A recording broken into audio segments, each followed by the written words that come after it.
For nearly 6 decades, the 5 families of organized crime had New York City in their grips.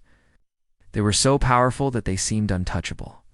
But by the 1980s, law enforcement had a new weapon at their disposal: wiretapping. And with it, they would pull back the curtain on these infamous crime groups.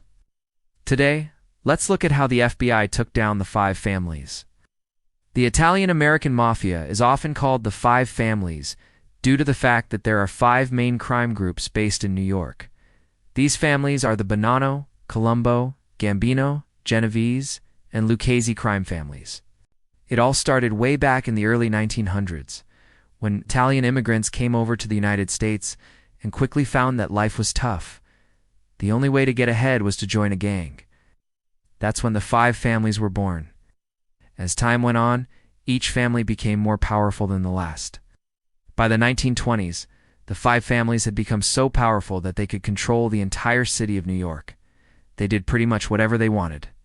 Bootlegging, extortion, murder, gambling, and prostitution were just some of the crimes that these families were involved in. By the 1930s, these 5 crime families were very well established. They controlled most of the racketeering, extortion, gambling, and narcotics trafficking in the United States.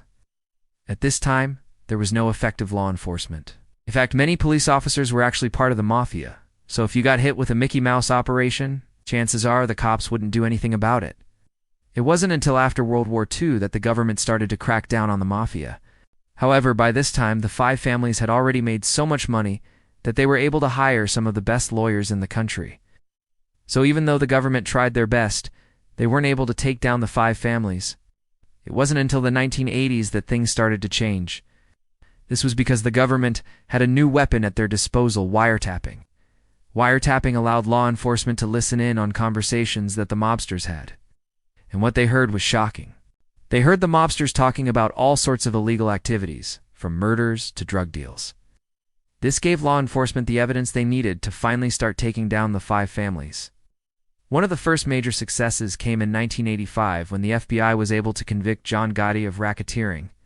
This was a huge deal because Gotti was the boss of the Gambino crime family, and he was considered to be untouchable.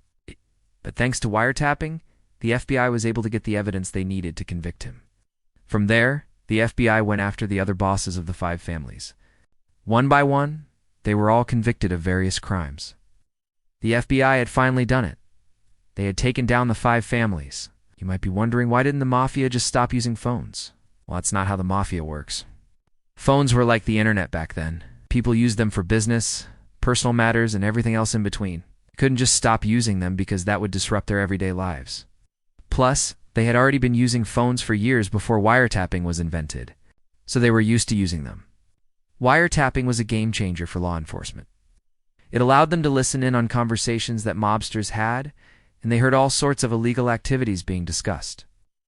This gave law enforcement the evidence they needed to finally start taking down the 5 families. One of the first major successes came in 1985 when the FBI was able to convict John Gotti of racketeering. This was a huge deal because Gotti was the boss of the Gambino crime family, and he was considered to be untouchable. But thanks to wiretapping, the FBI was able to get the evidence they needed to convict him. The thing about wiretapping is that it's extremely difficult to detect. In fact, even today, we don't know if our phone calls are being wiretapped. This is because wiretapping technology has come a long way since the days of the mafia. These days, it's extremely easy to tap into someone's phone line or intercept their internet connection. With the right equipment, it can be done in seconds, without the person ever knowing. You might be wondering why the mafia didn't just switch to using burner phones. Back in the day, burner phones were pretty easy to track. All the authorities had to do was follow the trail of where the phone was being used, and they would eventually track down the mobster. Also back then, people didn't use phones as much as they do today. They were more likely to meet up in person or use a payphone. Even if they did use a cell phone, it was probably hidden in a shoebox or something else out of sight. This made it easier for the FBI to detect and track their communications. John Gotti was the boss of the Gambino crime family, and he ruled it like a king. He had complete control over his soldiers, and they would do whatever he asked them to do. He was known for being flashy and generous. He loved to spend money on expensive clothes, cars, and jewelry. He also liked to throw huge parties that would make you think you were living in the 1920s. However, Gotti's reign of terror would eventually come to an end, thanks to the FBI. As the FBI started to wiretap his phones, they heard all sorts of illegal activities being discussed. This gave them the evidence they needed to finally arrest Gotti. On April 26, 1992, John Gotti was sentenced to life in prison without parole. This was a major blow to the Gambino crime family, and it sent a message to the other 4 families. The FBI was coming for them next. The next family that the FBI went after was the Genovese crime family. This family was headed by Anthony "Fat Tony" Salerno.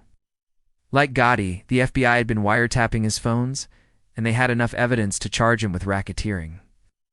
On March 12, 1986, Salerno was found guilty and sentenced to 100 years in prison.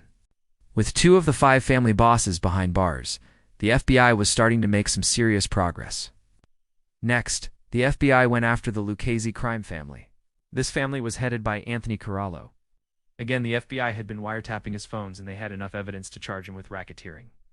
On April 24, 1987, Carlucci was convicted and sentenced to 70 years in prison. With 3 of the 5 family bosses behind bars, the FBI was really starting to make some headway. Now they went after the Colombo crime family. This family was headed by Carmine Persico. Again, the FBI had been wiretapping his phones, and they had enough evidence to charge him with racketeering. On October 26, 1987, Persico was convicted and sentenced to 100 years in prison. With 4 of the 5 family bosses behind bars, the FBI was almost done. Only one family was left, the Bonanno crime family. This family was headed by Philip "Rusty" Rustelli.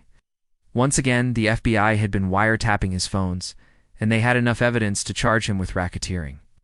On December 18, 1987, Rustelli was convicted and sentenced to 50 years in prison. There was only one problem.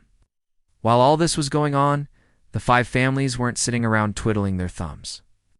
They had launched a massive war against the government, had been bombing the homes and offices of the prosecutors and FBI agents who were working on their cases. They had also been killing any witnesses who could testify against them. The government was in a tough spot. They didn't want to give up now. At the same time, they had to protect the people who had given them the evidence that had taken down the 5 families. In the end, the government decided to take a page out of the Mafia's playbook. They went after the family's associates and made deals with some of the turncoats. This information was used to further dismantle the 5 families. The 5 families were officially done. Over the years, many of the mobsters who were arrested and convicted have been released from prison. But that doesn't mean that they're done. The Mafia is still around today, but it's nothing like it was in the past. The 5 families are just a shell of their former selves. They're not nearly as powerful or wealthy as they once were, but they're still dangerous. In recent years, the Mafia has gotten back into the gambling and loan sharking businesses. They're also still involved in a lot of white-collar crime. But their days of running the streets of New York are over. It may seem like the FBI won in the end, but that's not really true. Sure, they took down the 5 families and put their bosses in prison, but they never really stopped the Mafia. The 5 families may be gone, but the Mafia is still around today.